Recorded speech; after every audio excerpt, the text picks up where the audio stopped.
حفاظت وہ بھی شریعت میں ہے. جب نہ جان جا رہی ہو نہ عزت جا رہی ہے تو پھر پیسہ بھی شریعت میں حکم ہے کہ اس کی بھی حفاظت کرو. دنیا مسافر خانہ ہے. میں بار بار بیان میں کہتا ہوں, میں کیا کہتا ہوں, قرآن کہتا ہے, لیکن اس کا مطلب یہ نہیں ہے کہ اس میں چیزیں پھینکنا شروع کر دو آپ کہ یار ویسے ہی گزر جائے گی تو کوئی بات نہیں, اڑا دو, ختم کر دو, مر جائیں گے تو ویسے ہی ختم ہو جائے گا. تو مر جائیں گے تو ختم ہوگا, لیکن اس سے پہلے ختم ہو گیا تو ٹائم سے پہلے مر جائیں گے. سمجھ رہے ہیں؟ اعتدال ہے نا اسلام میں, نہ ان چیزوں سے دل لگاؤ. سورہ بنی اسرائیل کی کیسی بہترین آیت ہے. آج میں سفر سے آیا ہوں تو میری سیٹنگ بھی تھوڑی سی آؤٹ ہے کیونکہ میں سویا نہیں ہوں پوری رات.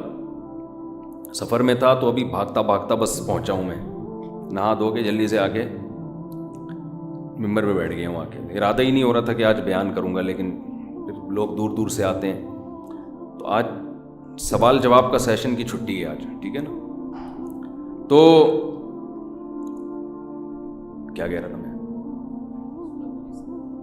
سورہ بنی اسرائیل میں کہ اللہ نے فرمایا کہ لا تجعل یدک مغلولۃ. یہ ٹاپک چل کیا رہا تھا؟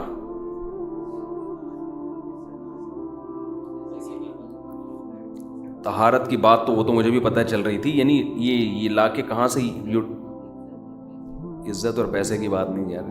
جو رشتے میں وہ بھی ایک بات کی بات ہے. سوچیں آپ, یہ کہاں کتاب کے بارے میں نہیں, چھوڑیں پھر, ابھی آ رہا ہوں میں, خود ہی زیادہ آ جائے گا انشاءاللہ. لوگ مجھے کہتے ہیں آپ کے حافظہ کیا ہو گیا, تو آپ لوگوں کا بھی تو وہی ہو گیا جو ہمارا ہو گیا. اس میں ہمارا کون سا ہے, سب ایک جیسے ہیں. آپ بھی تو سن رہے ہیں نا, ہیں سب بادام کھاؤ بیٹھ کے. تو قرآن کے الفاظ دیکھیں, لا تجعل یدک مغلولۃ الی عنقک. نہ تو اتنے کنجوس بن جاؤ کہ اپنے ہاتھوں کو گردن سے باندھ لو, ولا تبسطها کل البسط, اور نہ اپنے دونوں ہاتھوں کو ایسے پھیلا کے اڑانا شروع کر دو. وابتغ بین ذلک سبیلا, ان دونوں کے درمیان اعتدال والا راستہ اختیار کرو. اچھا, ہر آدمی کہتا ہے میں اعتدال سے چل رہا ہوں, کہ نہ میں اتنا ایسے اڑا رہا ہوں اور نہ میں کنجوس ہوں, کیونکہ میں نے اس دن میری گاڑی کا شیشہ ایک بندے نے صاف کیا تھا, میں نے اس کو 10 روپے دیے تھے, میں تو بالکل بھی کنجوس نہیں ہوں. اس دن چمونی آپا آئی تھیں ہمارے محلے میں, میری والدہ کی بڑی اچھی دوست ہیں, تو میں نے ان کو چائے پلائی تھی. میں تو میں نے یہاں, میری مسز نے کہا تھا کہ 2 سموسے لے آؤ, میں لے آیا تھا. اگر میں کنجوس ہوتا تو میں کہتا نہیں, نان نفقے کے علاوہ کچھ بھی گھر میں نہیں آئے گا. تو آپ میں اعتدال ہے یا نہیں, یہ فیصلہ خود نہ کرو میرے بھائی. یہ کبھی کچھ دن سخی لوگوں کے ساتھ گزارو تو ہم سب کو پتہ چلے گا کہ ہم سب کیا ہیں, کنجوس ہیں. سمجھ رہے ہو, ہم سب کنجوس ہیں. کچھ دن سخی لوگوں میں اٹھو بیٹھو. اسلام چاہتا کیا ہے؟ جو اسلام چاہتا ہے وہ تو میں پوری بات کہوں گا تو شاید جمعہ پڑھنا چھوڑ دیں آپ لوگ. اسلام کہتے ہیں مسافر خانہ سمجھو اس کو, اتنا نہ اڑاؤ کہ کل مانگنے کی ضرورت پیش آ جائے, بس اس سے کم خرچ کرو, ٹھیک ہے نا. یہ رکھنے کی چیز نہیں ہے. لیکن ہم یہ نہیں, ہم نے تو کتنے سالوں کا جمع کر کے رکھا ہوا ہے, جمع ہوتا جا رہا ہے, ہوتا جا رہا ہے, ہوتا جا رہا ہے, پلاٹ کی شکل میں, گولڈ کی شکل میں, دکانیں, پھر پراپرٹی, ہوتے ہوتے ہوتے. کمال کی بات یہ, اسلام کمانے سے منع نہیں کر رہا, جمع کرنے سے منع کر رہا ہے. اور ہم نے دینداروں کو دیکھا ہے کمانے کی زیادہ کوشش نہیں کر رہے, جمع زیادہ سے زیادہ کر رہے ہیں. عجیب بھائی, ارننگ بڑھاؤ, اپنی ڈبل کر دو, اس میں فائدہ ہے. مسلمان پاورفل ہوگا تو اسلام ترقی کرے گا. تو کہتے ہیں نہیں یار میری آمدن مہینے کی اتنی ہے تو مجھے کیا ضرورت ہے. لیکن اس آمدن کو کیا کر رہے ہیں, جمع کر رہے ہیں. بھائی کمائی ڈبل کر دو تاکہ خرچ بھی کیا ہو جائے, خرچ اچھی جگہوں پہ شروع کر دو. اپنے لیے نہیں کماؤ, قوم کے لیے کمانا شروع کر دو نا. ڈبل کمانا شروع کر دو, 4 گنا کمانا شروع کر دو, لیکن اس کمائی کو پھر خیر کے کاموں میں خرچ کرو.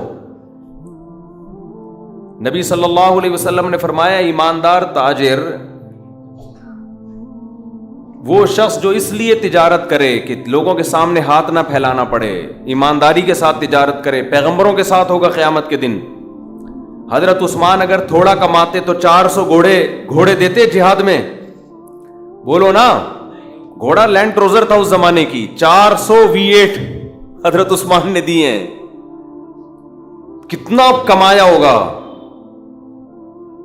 ہاں اتنا کمانا کہ آپ اپنے صحت کی کبھی خیال نہ کر سکیں، آپ بیوی بچوں کو بھی ٹائم نہ دے سکیں، وہ پھر کمانے میں بے اعتدالی ہے۔ کمانے کا ایک حد تک آپ کے ٹائم اور جسم سے تعلق ہے، اس کے بعد کھوپڑی سے تعلق ہے۔ کھوپڑی نہیں استعمال کر رہا، گدھا بنا ہوا ہے، محنت بہت کر رہا ہے۔ ہم نے ایسے کمانے والے دیکھے ہیں کہ سارا دن کمانے کی فکر میں ہوتے ہوتے بچوں کی فکر ہی نہیں ہے، بیوی کو ٹائم نہیں دے رہے، ماں باپ کو ٹائم نہیں دے رہے، اپنی صحت کو ٹائم نہیں دے رہے۔ تو زیادہ کمانے کا یہ مطلب ہرگز نہیں ہے۔ زیادہ کمانے کا مطلب یہ ہے کہ کمانے میں ٹائم تو آپ نے اتنا ہی دینا ہے جتنا آپ کی صحت اجازت دیتی ہے۔ نماز کا ٹائم نکلے، تہجد کا ٹائم نکل جائے، تسبیحات تلاوت کا ٹائم نکلے اس میں آپ کے لیے، کچھ اللہ کا ٹائم بھی نکلے، کچھ دین کی تبلیغ کا ٹائم بھی نکلے، کچھ پڑھائی کا ٹائم بھی نکلے۔ ویڈیو نہیں بنائے بھائی، یہاں لکھا ہوا ہے نا، کچھ پڑھائی کا ٹائم بھی نکلے۔ یہ تمام چیزوں کا ٹائم نکلنے کے ساتھ ساتھ پھر کمانے کو ٹائم دینا ہے۔ اس میں پھر جب اتنا ٹائم دے کے پھر پلاننگ کر کے اس کو بڑھانے کی کوشش کرنی ہے، یعنی ارننگ کو بڑھانے کی کوشش کرنا ہے۔ یہ نہیں کہ آپ نے ٹائم زیادہ دینا شروع کر دیا، اس میں ٹائم زیادہ دینے سے تو آپ کی صحت کو نقصان ہوگا نا۔ ارے 5 نمازیں تو پڑھنی پڑیں گی نا ٹائم پہ، پھر تلاوت روزانہ کرنی ہے کہ نہیں کرنی ہے، صبح و شام کی تسبیحات ہیں وہ بھی کرنی ہے، تہجد کی بھی کوشش کرنی ہے، باپ کو بھی ٹائم دینا، اماں کو بھی، بیوی بچوں کو بھی، پھر باقی پھر اپنی ایکسرسائز وغیرہ صحت کو بھی، پھر باقی ٹائم کس کو دینا ہے؟ وہ پیسہ کمانے کو دینا ہے۔ پھر اس پیسہ کمانے کے کو جتنا ٹائم آپ نے دے دیا تو اس میں آپ کہہ سکتے ہیں کہ پھر ہم اس کو بڑھائیں کیسے؟ ہم تو 8 گھنٹے کمانے کو دے رہے ہیں، اب اس میں کیسے بڑھائیں ہم؟ تو بھائی کھوپڑی استعمال کر کے کیا کریں، اس کو بڑھائیں۔ کھوپڑی سے چیزیں بڑھ جاتی ہیں، کھوپڑی تو استعمال مسلمان کر ہی نہیں رہا ہے نا۔ اب یہ کہ کیسے کھوپڑی استعمال کریں، تو آپ خود استعمال کرو کہ یار میں یہ کام کر رہا ہوں تو میں اگر یوں کر لوں تو یہ ایسے بھی ہو سکتا ہے، یہ بیٹھیں گے تو سمجھ میں آئے گا انشاءاللہ آپ کی خود، لیکن بیٹھتے ہی نہیں ہے، سوچتے ہی نہیں ہے، جو جہاں کھڑا ہے وہیں کا وہیں رہے گا وہ۔ خیر، تو میں کیا عرض کر رہا تھا؟ وہ تو بات ختم ہو گیا، آپ لیٹ آئے نا، اصل بات کچھ اور شروع ہوئی۔ اچھا خیر، جلدی سے بات کو میں لے کے آتا ہوں۔ تو اعتدال جو ہے نا، سخاوت، سخی لوگوں میں آپ اٹھیں گے بیٹھیں گے تو پتہ چلے گا کہ اعتدال کسے کہتے ہیں۔ عربوں میں بڑی سخاوت ہے، ہم نے علماء میں بڑی سخاوت دیکھی ہے۔ تو سخاوت کا مطلب یہ ہے کہ آپ اتنا خرچ نہ کریں کہ کل آپ کو مانگنا پڑ جائے۔ اس کا علماء نے ایک معیار بیان کیا ہے، وہ خوب اچھی طرح سمجھ لیں، وہ بڑا زبردست معیار ہے کہ اپنے اور اپنے بیوی بچوں کے لیے 1 سال کا ذخیرہ کر لیں پیسوں کا، چاہے وہ گولڈ کی شکل میں ہو یا کرنسی کی شکل، بہتر ہے گولڈ کی شکل میں ہو۔ آج اگر آپ جاب لیس ہوتے ہیں تو 1 سال تک اگر آپ کو جاب نہ بھی ملے تو آپ نے جو پیسہ اسٹور کیا ہوا ہے اس سے اسی معیار کی زندگی اپنے گھر والوں کو دے سکتے ہیں جو اب تک دیتے آئے ہیں۔ اور یہ 1 سال آپ کے پاس جاب تلاش کرنے کا یا کاروبار دوبارہ سے اٹھانے کا آپ کے پاس موقع ہے۔ 1 سال سے زیادہ کی پھر کوئی انتہا نہیں ہے۔ لوگ کیا کرتے ہیں، جمع کر رہے ہیں کہ کل اگر جاب چلی گئی، کل اگر کاروبار ٹھپ ہو گیا تو بھائی کل کیا، پھر تو خبر تک کا رکھو سنبھال کے، وہ تو پھر ٹینشن سے ہی دنیا سے جاؤ گے۔ تو کچھ اللہ پہ توکل کرو نا اس معاملے میں۔ اللہ ہمارے بس میں یہ تھا، 1 سال ایک خاص مقدار ہوتی ہے، اس میں چاروں موسم آ جاتے ہیں۔ بھائی کاروبار آپ کا نہیں چلا، سردی میں نہیں چلا تو ہو سکتا ہے گرمی میں چل جائے، خزاں میں چل جائے، بہار میں چل جائے، تو کبھی نہ کبھی تو چلے گا۔ نہیں چلا تو پھر اللہ نہیں چلانا چاہتا، بس اسی میں اللہ کرے بیٹھ کے۔ جو آدمی اللہ پہ اعتماد توکل نہیں کرتا وہ تو کبھی زندگی میں سکون میں آ ہی نہیں سکتا ہے۔ تو 1 سال کا اسٹور کر لیں آپ۔ اور بہت اللہ نے پیسہ دیا ہے تو بچوں کے لیے ایک پراپرٹی لے کے ڈال دی، پلاٹ 2-4 لے کے ڈال دی، مرنے کے بعد بچے بالکل روڈ پہ نہ آ جائیں، بس باقی کیا کرو، کھاؤ کھلاؤ ٹھیک ہے، کیا کریں۔ ایک لطیفہ سنا دوں، ہمارے ایک دوست نے بھیجا تھا، بڑا زبردست قسم کا۔ ہمارے ایک دوست ہیں لاہور میں, انہوں نے کسی کا لطیفہ بھیجا, لیکن لطیفہ بڑا سبق آموز ہے وہ.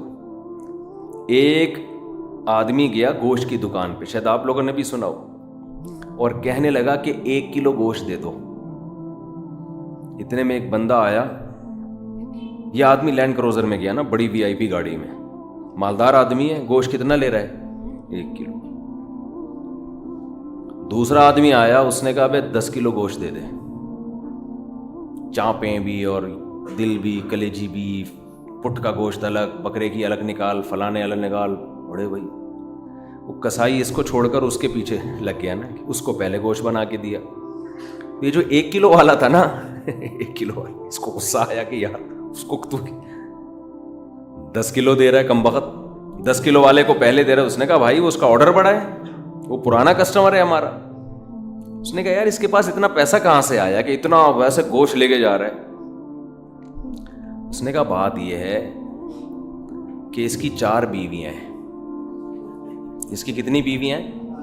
4 بیوی, چاروں بیوہ ہیں, اور یہ چاروں بیویاں کسی مالدار آدمی کی بیویاں تھیں جو ان کے لیے بہت پیسہ چھوڑ کے گئے اپنی بیویوں کے لیے. اس مالدار نے کھایا کم اور بچایا بولو زیادہ. اب بچانے میں زندگی گزر گئی اس کی, تو ظاہر ہے کھانا نصیب نہیں ہوا, مر گیا. وہ مر گیا جب میں نے اس اسٹائل سے کہا نا, تو مجھے وہی یاد آ گئے لڈن جعفری, اللہ تعالیٰ مر گئے پھر دوبارہ زندہ ہو گیا. کچھ اسٹائل اچھا تھا. تو بچایا نہیں, اور بچا کے مر گیا. اب ظاہر ہے بیوی جو تھی ان کو پیسہ مل گیا ٹھیک ٹھاک. اب ان کے پاس پیسہ ہے, بندہ مارکیٹ سے شارٹ ہے. عورت کو ظاہر ہے پیسے کے ساتھ شوہر بھی تو چاہیے نا, اس میں بھی ڈیزائرز ہیں, اس کو بھی ضرورت ہے میاں کی. تو یہ غریب کا جذبہ تھا 4 شادیاں کرنے کا نا, تو یہ کرتا چلا گیا. پرانے والے کا سارا پیسہ کس کے پاس آ گیا؟ اب یہ بیوی کے خرچے پہ کھا رہا ہے, یہ بچا نہیں رہا, ظاہر ہے عورت کا پیسہ ہے. تو یہ دوسرے کے پیسے پر ان کی بیویوں سے شادی بھی کی ہوئی ہے, اور اس دوسرے کے پیسے پر کھا بھی رہا ہے. اس لیے یہ 10 کلو گوشت لے کے جاتا ہے. سمجھ رہے ہو؟ اس نے فوراً کہا میرے لیے بھی 10 کلو بنا دے, میں نہیں چاہتا میرے مرنے کے بعد میرا ہوا بچا پیسہ کوئی اور بے غیرت استعمال کرے. معذرت کے ساتھ, ابے پہلے خود تو کھاؤ. اس وقت جو تمہاری حاضر سروس بیوی ہے, بولو تم جب تک میری بیوی ہو تو کھاؤ, ٹھیک ہے نا, تم بھی کھاؤ میں بھی کھاؤں گا. مر گئے تو بھائی وہ اس کے لیے نکاح کا دروازہ, اور جب ہمارے بیانات چل رہے ہیں تو یہ تو اور دروازہ کھل گیا ہے. پہلے تو بیوہ کو رشتہ ہی نہیں ملتا تھا نا, اب تو بہت سی بیوہ ایسی مارکیٹ میں آ گئی ہیں, پیسہ بہت ہے, بندہ نہیں ہے, ہم اپنے خرچے پہ شادی کرنے کے لیے تیار ہے, کوئی شریف آدمی مل جائے ہمیں. اب تو ایسی بیوہ بہت آ گئی ہے مارکیٹ میں کہ جی پیسہ ہمارے میاں بہت چھوڑ کے گیا, بندہ نہیں ہے. تو میں نہیں کہہ رہا آپ بیوی کے لیے پیسہ نہ بچائیں, لیکن یہ دماغ میں رکھیں کوئی بغیرت آپ کے پیسے پہ آپ کی بیوی کے ساتھ زندگی گزارے گا, خرچہ آپ کا ہوگا, آپ اس کو پیسہ دے کے جا رہے ہو. تو اعتدال اس چیز میں ضروری ہے. ایسے لاوارث نہ چھوڑو اپنے بیوی بچوں کو, لیکن اعتدال, اتنا بھی نہ دو کہ ہری ہری سوجنا شروع ہو. بچوں کے لیے بھی بناؤ کچھ. خیر, کہاں سے کہاں بات چلی گئی یار, تو جلدی سے بات کو سمیٹتا ہوں. کیا کروں, پھر گھوم پھر کے ادھر ادھر دائیں بائیں جانے لگتے ہیں. تو یہ میں ان لوگوں کے لیے یہ لطیفہ ہے جو بہت زیادہ بچانے کی فکر کرتے ہیں. میں کہتا ہوں نا, آپ اپنی اولاد کے لیے بچا رہے ہو, اپنی اولاد کے لیے بچا رہے ہو, کھا نہیں رہے, نہ خرچ کر رہے ہو بچوں کے, تو بچے پھر جب بچوں کے پاس آئے گا تو وہ اپنے بچوں کی فکر میں بچائیں گے. تو آپ بھی تو خود کسی کے بچے ہو نا, آپ کھاؤ, بولو مجھے اپنے ابا کے بچوں کی فکر ہے, میرے ابا نے میرے لیے چھوڑا تھا, میرے بچوں کے لیے تھوڑی چھوڑا تھا. اور اگر آپ کے ابا نے آپ کے بجائے آپ کے بچوں کے لیے چھوڑا تھا, تو آپ کے ابا تو بڑے بے وقوف تھے, کیونکہ بچوں کے لیے بھی اس لیے چھوڑا کہ وہ اپنے بچوں کے لیے چھوڑیں. پھر تو کھائے گا کون پھر اس کو بیٹھ کے؟ بات یہ کہ اللہ پہ اعتماد اور توکل بالکل ختم. یہ بھول گئے ہیں کہ جب انسان دنیا میں آتا ہے تو صرف پیٹ نہیں لے کے آتا, 2 ٹانگیں 2 ہاتھ کمانے کے لیے لے کے بھی آتا ہے. آپ کا بچہ اپاہج ہے تو سمجھ میں آتی ہے بات, 2 ہاتھ 2 ٹانگیں تو بھائی جیسے آپ نے کمایا وہ بھی کمائے گا انشاءاللہ. جب آپ پیدا ہوئے تھے خدا نے آپ کی ماں کی چھاتیوں میں آپ کے لیے رزق پیدا کیا تھا, آپ کا بچہ پیدا ہوا تو اس کی ماں کی چھاتیوں میں بھی خدا نے رزق پیدا کیا ہے, تو اس کا مطلب رزق بچہ لے کر آ رہا ہے. تو فکر کرو اعتدال کے ساتھ, اس کو سروں پہ مسلط نہ کرو,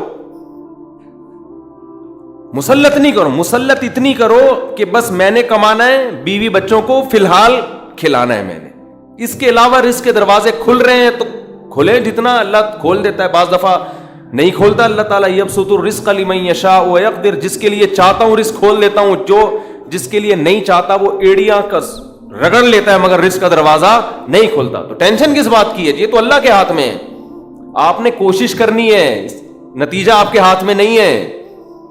اللہ غریب رکھے تو بھی خوش, انجوائے کرو یار, جس نے مجھے کھلا دیا تو بس میری ضرورت بھی 2 پراٹھے ہیں تو میرے بچوں کی بھی یہی ضرورت ہے, اللہ ان کو بھی کھلا دے گا. اللہ میں لاہور سے آیا ہوں, پراٹھا آتے ہی پراٹھا کھایا ہوٹل پہ جا کے, اتنا مزہ آیا کہ سبحان اللہ, نہیں ملتے پنجاب میں یہ والے پراٹھے, یہ چیز نہیں ہے پنجاب میں. پنجاب میں لسی ہے, پائے ہیں ہوں گے بھائی, یہ چیز نہیں ہے بھائی. رفیع بھائی بہت دیکھ لیا, مایوس ہوتا ہے نا انسان جا کے, وہ ناشتے کا وہ لک ہی نہیں آ رہا ہوتا. تو ہماری ضرورت بس یہی ہے, تو اللہ دے دے تو ٹھیک ہے بھائی, کچھ بہت دے دیا, کھا بھی لیا, استعمال بھی کر لیا, تو چلو یار ایک آدھ بحریہ ٹاؤن میں بچوں کے لیے پلاٹ بنا کے چھوڑ دیا, مرمر آ جائیں گے تو چلو. اس سے زیادہ tension tension tension tension tension آخرت کی ہے. ہمارے ایک دوست نے پراپرٹی لی, اس کے ساتھ ہی قبرستان بھی ہے, تو بار بار وہاں کھڑے ہو کے بول رہے ہیں کہ یار دیکھو, میں ان سے کہہ رہا تھا, ان کو ڈرا رہا تھا, میں نے کہا آپ اپنا پلاٹ دیکھ دیکھ کے خوش ہوتے رہتے ہو, اصل پلاٹ تو یہ ہے, یہاں ہے, تھوڑے دنوں میں کدھر آنا ہے, ادھر آنا ہے. میں نے کہا یہاں آپ جو پلاٹ لیا اس پہ مکان بناؤ گے 10 15 20 سال کی کہانی ہے آپ کی, اس سے زیادہ کی مجھے سفید بال دیکھ کے لگ رہا ہے کہ ہوگی نہیں. اور یہاں 20,000 25,000 30,000 پتہ نہیں کتنا رہنا پڑے. تو جب اپنی پراپرٹی کو دیکھنے جاؤ, ساتھ میں یہ قبرستان پہ تھوڑی دیر کھڑے ہو کر دیکھ لیا کرو کہ یار آنا کہاں ہے, ادھر ہی. تو اتنا زیادہ خوش ہونے کی بالکل بھی ضرورت نہیں ہے. اس کی تیاری کیا کی ہے, اس قبر کی, اس کی تیاری کرو. اس کی تیاری ہے راتوں کو تہجد, اللہ کے سامنے گڑ گڑانا, نظر کی حفاظت کرنا, حرام کھانے سے اپنے آپ کو بچانا, اپنی اولاد کی اچھی تربیت کرنا, یہ اس کی تیاری ہے اس قبر کی. ذکر کرنا, دیکھو یہ جو ہم ذکر کرتے ہیں نا, لا الہ الا اللہ یا سبحان اللہ والحمد للہ, یہ ہلکے کلمات نہیں ہیں. لوگ اس کو ہلکا سمجھ رہے ہوتے ہیں نا, کہ کوئی تسبیح پکڑ کے لا الہ الا اللہ اللہ اللہ کر رہا ہے بیٹھ کے, کیا کر رہا ہے, ٹائم ویسٹنگ معاذ اللہ. اللہ کو سب سے زیادہ یہ عمل محبوب ہے کہ میرا تذکرہ کر رہا ہے. ہم جب دنیا کا تذکرہ کرتے ہیں, پراپرٹی وہاں چلی گئی, ابے تجھے پتا ہے وہ بھی ہاتھ سے نکل گئی پراپرٹی, اور یہ بھی ہو گیا اور وہ بھی ہو گیا, ابے تجھے پتا ہے آج کل کون سا بزنس چل رہا ہے, صبح و شام دنیا دنیا دنیا جو کرتے ہیں نا, اس میں ہمیں دلچسپی ہے, اللہ کو کوئی دلچسپی نہیں. یہ فنا ہونے والی چیز ہے. اور اگر ہم زبان سے لا الہ الا اللہ اللہ اکبر شروع کر دیں تو اس میں ہمیں دلچسپی نہیں ہے, لیکن اللہ کو اس میں بہت دلچسپی ہے. نبی صلی اللہ علیہ وسلم نے فرمایا اللہ کے ذکر کے علاوہ سب کچھ اس دنیا میں باطل ہے, سب کچھ باطل ہے. دنیا کا تذکرہ بھی اللہ کے لیے ہو تو اچھا ہے. آپ پراپرٹی بھی لے رہے ہیں تو یار اللہ کے لیے لے رہا ہوں میں, کہ اللہ کا حکم ہے کہ سب اڑاؤ نہیں, کچھ اگر اللہ نے وسائل دیے تو کچھ بچا لو اولاد کے لیے, تو اللہ کا حکم ہے تو یہ ذکر بن جائے گا. لیکن ہمارے ایسا نہیں ہے ہمارا مزاج. ہم تو دنیا کے چسکے لے لے کے تذکرے کرتے ہیں ہر وقت. تو یہ اس کی اگر ہم معمول بنا لیں نا, تسبیح ہاتھ میں رکھیں, میں نے دیکھا اس کا بڑا اثر پڑتا ہے. لاشعوری طور پر انسان کی زبان چلنا شروع ہوتی ہے, لاشعوری طور پر. تو عادت ڈالیں اللہ کا نام لینے کی, سے ادھر سے دماغ ہٹے گا. یہ جو گند میں دنیا کے گٹر جو ہمارے حضرت فرمایا کرتے تھے, دنیا کی محبت کے دلوں میں گٹر ابل رہے ہیں, تو سکون کہاں سے ہوگا؟ سکون خوشبو میں ہوتا ہے, گٹر کی بدبو میں تھوڑی ہوتا ہے. یہ دنیا کی محبت میں بھی اسمیل ہے, ایک بدبو ہے. تو بات میں نے یہاں سے شروع کی تھی کہ اسلام نام ہے طہارت کا, تو طہارت میں عقیدے کی طہارت بھی داخل ہے. تو شرک کیا ہے؟ نجاست. تو اسلام نے یہ بتایا کہ انسان کے علاوہ جو کچھ ہے وہ انسان کی خدمت میں ہے, اس میں مقدس وہ نہیں ہے. آپ اپنے فائدے کے لیے ان تمام چیزوں کو استعمال کر سکتے ہو, اس پہ تحقیق کر سکتے ہو, چیر پھاڑ کر سکتے ہو, ان کی کچھ بھی کر سکتے ہو. تو آپ اگر ان چیزوں کے آگے جھکنا شروع ہو جاؤ گے, اور عزت کا معیار جو اصل عزت ہے, ایک تو دنیا کا نظام چلانے کے لیے وہ وقتی عزت ہے, وہ نظام چلانے کی حد تک ٹھیک ہے, لیکن اوریجنل عزت ذلت کا معیار وہ نہیں ہے, بلکہ اس کا معیار کیا ہے؟ تقویٰ. اصل عزت تو آخرت میں ہوگی, اس میں ہو سکتا ہے ایک بھنگی کا مقام ایک آفیسر سے زیادہ ہو. یہ نظریہ بھی کس نے دیا؟ صرف اسلام نے. ذات پات کی بنیاد پہ بہت ساری قوموں میں تفریق ہے. چھوٹی ذات کا آدمی کتنا اچھا بن جائے وہ اچھا نہیں رہتا پھر بھی. تو ایک بات تو اسلام نے یہ بتائی کہ انسان کے علاوہ سب کچھ انسان سے کم ہے, لہذا اس کے سامنے جھکنے کا تو سوال ہی پیدا نہیں ہوتا. انسانوں میں عزت کا اصل معیار کیا ہے؟ تقویٰ. اور دوسری بات, انسانوں میں تقویٰ کی بیس پہ یا دنیاوی کسی عہدے کے بیس پر انسان قابل عزت تو بن سکتا ہے, معبود نہیں بن سکتا. اللہ اور بندوں کے درمیان واسطہ بھی نہیں بن سکتا. وہ سب انسان اللہ کے محتاج ہیں, چاہے وہ عزت والا ہو یا زیادہ عزت والا ہو یا کم عزت والا. محتاج ہونے میں سب کیا ہیں؟ برابر. اس کا بڑا فائدہ کیا ہوا کہ انسان اور اللہ کے رشتے کے بیچ میں جو خالق اور مخلوق کا رشتہ ہے, اس میں انسانوں کی دخل اندازی اللہ نے برداشت نہیں کی ہے. یہ بھی آپ کے مینٹل لیول کو یہ چیز اوپر لے جاتی ہے. آپ سے اگر گناہ ہو گیا تو اسلام کہتا ہے کسی انسان کو درمیان میں واسطہ بنانے کی ضرورت نہیں. کوئی انسان آپ کی پیشکش اللہ کے سامنے, آپ راتوں کی تنہائی میں گڑ گڑاؤ اللہ کے سامنے, اللہ آپ کی توبہ قبول کرے. عیسائیوں میں کیا ہے؟ پادری کے پاس جاؤ, اتنے پیسے دو اس کو. آغا خانیوں میں بھی یہی ہے, وہ پیسے دیتے رہتے ہیں, بس نوٹ چھاپنے کی مشینیں بنے ہوئے ہیں. اسلام کہتا ہے وَمَن يَعْمَلْ سُوءًا أَوْ يَظْلِمْ نَفْسَهُ ثُمَّ يَسْتَغْفِرِ اللَّهَ, جس سے بھی گناہ ہو گیا یا اپنی جان پہ ظلم کر بیٹھا, ہاتھ اٹھا کے اللہ کے سامنے توبہ کرے. وَإِذَا سَأَلَكَ عِبَادِي عَنِّي, میرے بارے میں جب بندے پوچھے میں کہاں ہوں, فَإِنِّي قریب, ان سے بولو میں تمہارے قریب ہوں. شہرک سے بھی زیادہ قریب ہوں, درمیان میں کسی کے واسطے کی ضرورت نہیں ہے, میں تمہاری شہرک سے بھی زیادہ قریب ہوں. تو کسی کی ایسی تعظیم بھی اسلام برداشت نہیں کر رہا کہ وہ تعظیم میں غلو ہو جائے, کہ آپ اس کو اللہ اور مخلوق کے درمیان میں داخل کر لیں. آپ اللہ یہ بھی برداشت نہیں کرتا کہ اتنی عزت کسی کو دینے کی ضرورت نہیں ہے. وہ تمہاری طرح وہ بھی محتاج ہے, تم بھی محتاجی میں سب کیا ہیں؟ برابر. کتنا اچھا لگتا ہے, اللہ نے کتنا آسان بنا دیا دین کو. جب کوئی ضرورت ہو, کوئی غلطی ہو جائے, اللہ کے ساتھ دعا مانگو, اے اللہ تو اس گناہ پہ مجھے سزا بھی دے سکتا ہے اور معاف بھی تو ہی کر سکتا ہے. تو معاف کرنے کے لیے کسی کی پرمیشن کا محتاج نہیں ہے, سزا دینے کے لیے بھی کسی کی اجازت کا محتاج نہیں ہے. اسی صفت کا واسطہ دے کے انسان بھیک مانگتا ہے کہ اے اللہ تو اپنے فضل سے مجھے معاف کر دے. کسی کو بتانے کی بھی ضرورت نہیں ہے.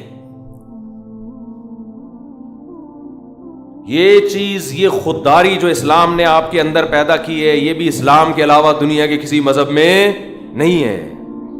سب برابر ہیں. عبداللہ بن مسعود رضی اللہ تعالیٰ عنہ کے پاس ایک شخص آیا زنا کر کے, کہنے لگا مجھ سے زنا ہو گیا, حج جاری کریں. نبی کے پاس آیا, آپ نے چہرہ موڑ لیا, پھیر لیا چہرہ. کیا مطلب؟ اشارہ تھا کہ اگر ہوا ہے تو اللہ کے ساتھ جا کے توبہ کرو, مجھے کیوں بتا رہے ہو. اس کو پسند نہیں کیا آپ صلی اللہ علیہ وسلم نے. آج پیر صاحب بہت سے علاقوں میں ایسے بنے ہوئے ہیں کہ یہ ہمیں بخشوائیں گے, ان کو بکرے دو, ان کو چڑھاوے دو, ان کو نذرانے دو, ان کو دمبے کھلاؤ, یہ ان کے کندھوں پہ ہم پل صراط پہ پار ہو کے جائیں گے. یہ پیر خود نہیں بچے گا, تمہیں کہاں سے بچائے گا؟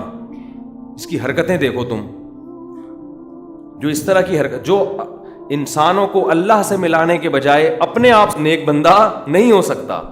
ما کان لبشر ان یکلمہ, ما کان لبشر ان یؤتیہ اللہ الکتاب والحکمہ. کسی بشر میں یہ مجال نہیں ہے, قرآن کے الفاظ دیکھو, کسی انسان کی یہ مجال نہیں ہے کہ اللہ اسے نبوت دے دے پھر وہ لوگوں کو اللہ کا غلام بنانے کے بجائے اپنا غلام بنانا شروع کر دے. کسی بشر میں یہ مجال نہیں ہے, کیونکہ جب اللہ نبوت دیتا ہے تو اس بشر میں اللہ کی عظمت اور جلال بیٹھ جاتی ہے. جلال بیٹھنے کے نتیجے میں وہ لوگوں کو کبھی بھی اپنی طرف دعوت نہیں دے گا. صحابی نے دیکھا اونٹ نے نبی کو سجدہ کیا تو صحابہ نے عرض کیا یا رسول اللہ آپ ہمیں بھی اجازت دیں سجدہ کروں. آپ نے فرمایا نا نا نا نا. آج بتاؤ کوئی کسی جاہل پیر کے ساتھ یہ منظر ہو, کوئی جانور آ کے سجدہ کر لے, وہ تو خوشی سے پاگل ہو جائے گا. وہ تو کہے گا دیکھو جب یہ کر رہا ہے تو تم کیوں نہیں کر رہے. نبی نے اپنے گرد سجدہ کرنے سے منع کیا. آپ صلی اللہ علیہ وسلم نے فرمایا اللہ یہود و نصارہ پہ لعنت کرے, انہوں نے اپنے پیغمبروں کے دنیا سے جانے کے بعد اپنے پیغمبروں کی قبروں کو سجدہ گاہ بنا لیا, اپنے پیغمبروں کی قبروں کو عیدگاہ بنا لیا, جیسے عید میں میلے ٹھیلے ہوتے ہیں. اسی وجہ سے پیغمبر صلی اللہ علیہ وسلم کی قبر پہ میلے ٹھیلے رش لگا کے بیٹھنا اس کی اجازت نہیں ہے. بس صلاۃ و سلام پڑھیں اور وہاں سے نکل جائیں. کیسی حفاظت کی. دنیا میں سب سے افضل انسان, جس سے افضل اس کائنات میں کوئی پیدا ہوا ہی نہیں, وہ محمد صلی اللہ علیہ وسلم ہے. لیکن آپ کی قبر پہ نہ کبھی سجدہ ہوتا ہے, نہ کوئی میلے ٹھیلے لگتے ہیں, نہ آپ کی قبر کی طرف رخ کر کے آپ سے دعائیں مانگی جاتی ہیں. یہی آپ کے سب سے افضل ہونے کی سب سے بڑی دلیل ہے کہ انہوں نے اپنی عبادت نہیں کروائی. کبھی ہم قبر پہ یہ نہیں کہتے کہ یا رسول اللہ آپ ہماری مدد کر دیں, یہ شرک ہے. صحابہ نے ہمیشہ نبی سے دعا کی درخواست کی ہے کہ آپ اللہ سے یہ درخواست کر دیں. دیکھو قرآن کے الفاظ, بس یہ آیت پڑھ کے بیان ختم کرتا ہوں. وَلَوْ أَنَّهُمْ إِذْ ظَلَمُوا أَنفُسَهُمْ جَاءُوكَ فَاسْتَغْفَرُوا اللَّهَ وَاسْتَغْفَرَ لَهُمُ الرَّسُولُ لَوَجَدُوا اللَّهَ تَوَّابًا رَحِيمًا. پیغمبر کی پوزیشن کو واضح کیا قرآن نے کہ اگر ان سے اپنی جان پہ ظلم ہو, گناہ کر بیٹھیں, تو اگر یہ اللہ سے توبہ کریں گے یا آپ کے پاس آئیں گے اور آپ بھی اللہ سے ان کے لیے توبہ کریں گے تو یہ اللہ کو غفور اور رحیم پائیں گے. کیا مطلب؟ یہ نہیں کہا کہ نبی کو غفور رحیم پائیں گے, نہ نہ, یہ گناہ معاف کرنا یہ نبی کا وظیفہ نہیں ہے. نبی کے پاس اگر آپ جائیں گے تو اس لیے کہ یا رسول اللہ آپ اللہ کے نیک بندے, آپ اللہ سے ہمارے لیے دعا کریں. ہم بھی کر رہے ہیں, آپ بھی کریں دعا. تو نبی کے لیے جب آیا تو وَاسْتَغْفَرُوا الرَّسُولَ نہیں ہے کہ رسول سے استغفار کریں, نہ نہ نہ, رسول بھی کس سے استغفار کریں گے؟ اللہ سے.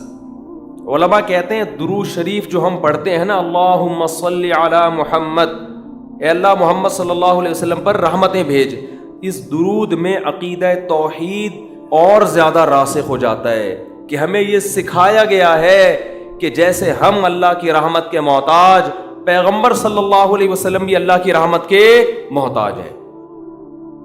ہاں ہمارے درود کے محتاج اگرچہ نہیں ہے, ہمیں جو حکم دیا جاتا ہے وہ اس لیے تاکہ ہم بھی سمجھ جائیں, لیکن ہمیں حکم دیا کہ اللہ سے دعا مانگو کہ آپ پر خصوصی رحمتیں نازل فرمائے.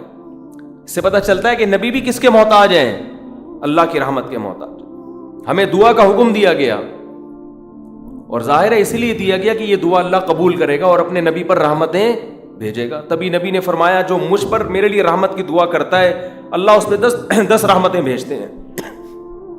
اس سے پتہ چلا کہ نبی بھی یہ چاہتے تھے کہ مجھ سے نہ مانگا جائے بلکہ میرے لیے کس سے مانگا جائے؟ اللہ سے. میں نے جو کہا ہماری دعا کے محتاج نہیں, مطلب یہ ہے کہ ہم اگر دعا نہیں مانگیں گے تو اس خوش فہمی میں نہ رہے کہ اللہ کی رحمت نبی پہ نہیں ہوگی, تو پھر بھی ہوگی. لیکن ہمیں دعا مانگنے کا حکم اس لیے دیا گیا تاکہ یہ کانسیپٹ اچھی طرح ہمارے دماغ میں بیٹھ جائے کہ ہم نے بھی نبی سے نہیں مانگنا بلکہ نبی کے لیے بھی کس سے مانگنا ہے؟ اللہ سے مانگنا ہے. اور نبی اس پہ خوش ہو رہے ہیں کہ میرے لیے کس سے مانگا کرو؟ اللہ سے. خوشخبریاں دے رہے ہیں کہ تم میرے لیے اللہ سے مانگو گے. دیکھو جس میں تواضع ہوتی ہے وہ آپ کو دعا کے لیے کہے گا, جس میں تکبر ہوتا ہے وہ کبھی آپ کو کہے گا دعا کے لیے؟ وہ کہے گا یار میرے لیے دعا کرو کہ اللہ میری حاجت پوری کر دے, وہ نہیں کہے گا. وہ کہے گا تو کون ہوتا ہے میرے لیے دعا کرنے والا؟ میرا خود اللہ سے اتنے تعلقات ہیں, میں خود ہی کہہ دوں گا. لیکن جو چاہتا ہے کہ مجھ پر اللہ کی رحمت ہو وہ ہر ایک سے کہہ رہا ہوتا ہے بھائی میں خود تو مانگ رہا ہوں, شاید اللہ آپ کی سن لے, آپ بھی اللہ سے میرے لیے دعا مانگیں. تو یہ اس کی علامت ہے, یہ اپنے آپ کو اللہ کی رحمت کا, دعا کا بہت زیادہ محتاج سمجھتا ہے. ہمارے نبی سب پیغمبروں کے سردار, لیکن تواضع کتنی, امت کو ترغیب دے رہے ہیں کہ میرے لیے اللہ سے کیا مانگا کرو؟ دعا مانگا کرو. اور ترغیب دی کہ جو میرے لیے ایک دفعہ رحمت کی دعا مانگے گا اللہ اس کو خوشخبری دے رہا ہے کہ اللہ اس پہ 10 رحمتیں نازل کرے. اور فرمایا جمعے کے دن مجھ پہ زیادہ درود بھیجا کرو. کیا مطلب؟ درود بھیجنا کیا ہے؟ نبی کے لیے اللہ سے دعا مانگنا. تو اسلام نے شرک کی بنیادوں کو جڑ سے اکھاڑ دیا کہ نہیں اکھاڑ دیا؟ اس کے بعد بھی کوئی اگر یا رسول اللہ مدد کہتا ہے، یا رسول اللہ انظر حالنا واسمع قالنا، اور نبی سے دعائیں مانگتا ہے، تو آپ سوچو وہ 180 ڈگری کے زاویے پر چل رہا ہے اسلام کی تعلیمات سے. اسلام ادھر اور وہ بالکل اس کے اگینسٹ. بار بار حکم دے رہا ہے اسلام کے نبی کے لیے دعا مانگو. کس سے؟ اللہ سے. خصوصی رحمتوں کی دعا مانگو نبی کے لیے. اور نبی نے یہ بھی فرمایا کہ اذان کے بعد میرے لیے مقام محمود کی دعا مانگو اللہ سے. ایک مقام ہے جو ایک ہی شخص کو ملے گا اس کائنات میں. نبی نے فرمایا مجھے امید ہے شاید مجھے مل جائے، تو اللہ سے دعا مانگا کرو. وَبَعَثْهُ مَقَامًا مَحْمُودًا لِلَّذِي وَعَدتَّ. تو نبی ہمیں دعائیں سکھا کے گئے کہ میرے لیے بھی قیامت تک دعا مانگتے رہو. کیسی عقیدہ مضبوط کیا ہے کہ بھائی محتاج ہی میں سب کس کے برابر ہیں، سب ایکول ہیں، سب اللہ کے محتاج. تو اللہ تعالی ہمیں شرک کی نجاست سے، گندگی سے توبہ نصیب فرمائے، اور ہماری ناک کے جو سینسر ہیں نا ان کو اللہ ایکٹیو کر دے کہ ہمیں شرک میں اسمیل محسوس ہونا شروع ہو جائے. ابھی وہ ڈیمیج ہو چکے ہیں قبروں پہ سردے دیکھ دیکھ کے اور شرک کر کے اور بت پرستی دیکھ کے. جب آپ توحید کے، میں جب برما فرسٹ ٹائم گیا منمار، میں نے پہلی مرتبہ کسی بت کے سامنے کسی انسان کو زندہ بیٹھے ہوئے، یوٹیوب میں تو دیکھا تھا، سچی مچی کا پہلی مرتبہ دیکھا. میری جو کیفیت ہوئی ہے نا وہ ناقابل بیان ہے. میں نے فرسٹ ٹائم یہ منظر دیکھا. ایسے مورتیاں بنی ہوئی ہیں، وحشت ان کی شکلوں سے عجیب وحشت ہو رہی، اور ایک انسان ان کے سامنے بیٹھا ہوا ہے. ایسے میری آنکھوں سے لاشعوری طور پر آنسو نکلنا شروع ہو گئے. میں نے کہا اللہ تیرا کتنا فضل ہے، تو نے ہمیں توحید پرست بنایا. مجھے فجر کی نماز یاد آئی کہ فجر میں کیسے ہم اللہ کے سامنے ہاتھ باندھ کے تلاوت کر رہے ہوتے ہیں، الحمدللہ رب العالمین، تمام تعریفیں اس اللہ کے لیے جو تمام جہانوں کا پالنے والا، بڑا مہربان، نہایت رحم. کیسے پیارے سلیکٹڈ الفاظ ہیں، اس سے خوبصورت الفاظ ہو نہیں سکتے. اور آپ انسان ہو کہ یار اس کے سامنے کیوں بیٹھے ہوئے ہو، یہ کیا لگتا ہے تمہارا؟ تو وہ ہمارے میزبان جا رہے تھے، میری آنکھوں سے مسلسل وہ بھی حیران. میں نے کہا میں نے پہلی دفعہ کسی انسان کو اتنا گرا ہوا دیکھا ہے، اتنا گرا ہوا. ویڈیو میں دیکھو الگ چیز ہوتی ہے، لیکن جب سچی مچی میں دیکھتا ہے نا یار اس کو ہو گیا، کتنی پستی ہے، کتنی پستی. آپ اس سے کروڑا گنا اچھے ہو، کس کے سامنے کیوں جھک رہے؟ کیا لگتا ہے تمہارا یہ ایسے بیٹھا ہوا ہے نا وہ بت، کیوں بیٹھے ہو بھائی اس کے سامنے؟ تو احساس شکر پیدا ہوا. پھر میرا پورا بیان ہی اسی موضوع پر ہوا کہ شکر کرو برما کے لوگوں، تمہیں اللہ نے مسلمان بنایا ہے. کتنا اچھا لگتا ہے خدا کے سامنے سجدہ کرنا، کتنا پیارا تصور ہوتا ہے نا اللہ کے سامنے جھک رہے ہیں. کسی پتھر کی بنی ہوئی چیز کے سامنے نہیں جھک رہے، نہ کسی قبر کے سامنے. اور آپ جاؤ ان مزاروں پہ، الگ وحشت ہوتی ہے. میں تو جب بھی کسی مزار پہ گیا ہوں نا کسی کام سے، ویسے مجھے مزاروں میں جانے کا شوق نہیں ہے، کسی کام سے چلے گئے. اب وہ کام کیا ہو سکتا ہے وہ چھوڑو، بعد آدمی ویسی سروے کرنے بھی جا رہا ہوتا ہے کہ دیکھوں کس پہ جن چڑھا ہوا ہے. بعض مزاروں پہ نا جن بہت ہوتے ہیں، لوگ جن اتارنے جاتے ہیں، اصل میں جن چڑھتے ہیں وہاں پہ، سمجھتے ہو؟ اور جن چڑھتا ہی اسی پہ جس پہ جن کو پتا ہوتا ہے مزار جائے گا تو میں تھوڑی دیر کے لیے اتر جاؤں گا تاکہ اس مزار سے عقیدہ اور زیادہ مضبوط ہو جائے. جس کے بارے میں جن کو پتا ہے کہ مزار جانا ہی نہیں ہے، جن اس پہ چڑھ کے ٹائم ویسٹ نہیں کرتا، سمجھ رہے ہو؟ تو وہاں جاؤ دیکھو مزاروں پہ ایک عجیب سی وحشت ہوتی ہے، ایک اسمیل ہوتی ہے. قبر جو سیدھی ہو، ایک بالش ہو، کچی ہو، اس میں ایک الگ روحانیت اور ایک الگ نورانیت ہوتی ہے اس میں. تو شرک میں اللہ نے ایک اسمیل رکھی ہے، بدبو رکھی ہے، وحشت رکھی ہے، بے سکونی رکھی ہے. لیکن جن کو یہ بے سکونی محسوس نہ ہو، بدبو محسوس نہ ہو، وہ اپنی ناک کا میرے بھائی علاج کروائیں. تھوڑے دن احقر کی خدمت میں بیٹھیں. بزرگوں، میں تو بزرگ نہیں ہوں، بزرگوں کی خدمت میں بیٹھیں، جا کے کچھ اللہ کی باتیں سنیں، اللہ کی کبریائی سنیں، تو ان کو شرک میں اسمیل محسوس ہونا شروع ہو جائے گی. اور ایک چھوٹے درجے کا شرک ہے یہ جو روحانی ٹوپی ڈرامے، جن کو ہم نے سمجھ لیا کہ یہ ہماری بگڑی بنا دیں گے. یہ بھی اسی طرح لچڑ ہے، ان کا باپ بھی تمہارا کچھ بھی نہیں کر سکتا. یہ نہ تمہارا جن اتار سکتے ہیں، نہ تمہاری چڑیل اتار سکتے ہیں، نہ تمہیں کل کی خبر دے سکتے ہیں، نہ تمہیں یہ بتا سکتے ہیں اس پہ کسی نے کیا کیا ہے، یہ کیوں بیمار ہے، ان کا باپ بھی نہیں، اس سے اچھا ڈاکٹر ہے، نفسیاتی ڈاکٹر کے پاس چلے جاؤ پھر بھی اچھا ہے۔ تو یہ روحانی ٹوپی ڈراموں کا نا، چاہے کتنا بڑا بزرگ ہو، دیوبندی ہو، اہل حدیث ہو، بریلوی ہو، کچھ بھی ہو، وہ فراڈی پہلے ہوگا، یا فراڈی تو نہیں ہوگا، دماغی توازن خراب ہو چکا ہوگا۔ تو چھوڑ دو ان فضول پلیتے جلا رہے، تعویذ گنڈے، ادھر دھاگے، کتنے قمیض اتارو، کیا کیا نکل رہا ہوتا ہے اندر سے یار۔ آپ نے دیکھا ہمارے کبھی کوئی دھاگا؟ اللہ کا فضل ہے، اللہ نظر بد سے بچائے، ہمارے 14 بچے پل پل کے بڑے ہو رہے ہیں ماشاءاللہ، کھا بھی رہے ہیں، پی بھی رہے ہیں، اسکول بھی جا رہے ہیں، مدرسے بھی جا رہے ہیں، آج تک کسی کے گلے میں کوئی دھاگا نہیں لٹکایا۔ بہت لوگوں نے کہا یہ بیماری ہوگی، اس پہ دھاگا، میں نے کہا دھاگے واگے ہمیں نہیں اچھے لگتے، جاؤ، ہمیں بھی اس میں شرک کی اسمیل آتی ہے۔ جائز ناجائز کی بحث میں پڑھتا ہی نہیں ہوں، یہ کام مزیدار نہیں ہے، کام مزیدار نہیں۔ اللہ سے دعا مانگو، ہمارے بچے بیمار ہوئے، ہم نے دعا مانگی اللہ سے۔